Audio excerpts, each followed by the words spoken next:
মেহেরপুরের গাংনী উপজেলার গোপালনগর গ্রামের রূপক ফিলিং স্টেশনে সিরিয়াল অমান্য করে আগে তেল নিতে গিয়ে গাংনী উপজেলা বিএনপির যুগ্ম সাধারণ সম্পাদক আব্দুল ওয়াহাব বুলবুল লোকজনের পিটুনির শিকার হয়েছেন।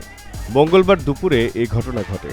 তবে আব্দুল ওয়াহাব অভিযোগ করেছেন, নিয়মমাফিক তেল না দেওয়ার অভিযোগ করতে গিয়ে ফিলিং স্টেশনের মালিক ও কর্মচারীদের হামলার শিকার হয়েছেন তিনি। প্রত্যক্ষদর্শী ও স্থানীয় সূত্রে জানা গেছে, মঙ্গলবার দুপুরে নিজের মোটরসাইকেলে জ্বালানি তেল নেওয়ার জন্য রূপক ফিলিং স্টেশনে যান আব্দুল ওয়াহাব। এ সময় ফিলিং স্টেশনে অপেক্ষমান গ্রাহকদের দীর্ঘ সারি থাকলেও তিনি সিরিয়াল অমান্য করে প্রভাব খাটিয়ে আগে তেল নেওয়ার চেষ্টা করেন।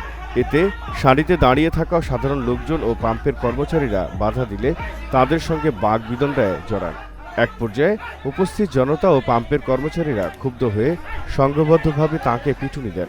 পরে উপস্থিত কয়েকজন তাঁকে উদ্ধার করে নিরাপদ স্থানে সরিয়ে নেন। তিনি স্থানীয়ভাবে প্রাথমিক চিকিৎসা নিয়েছেন বলে জানা গেছে।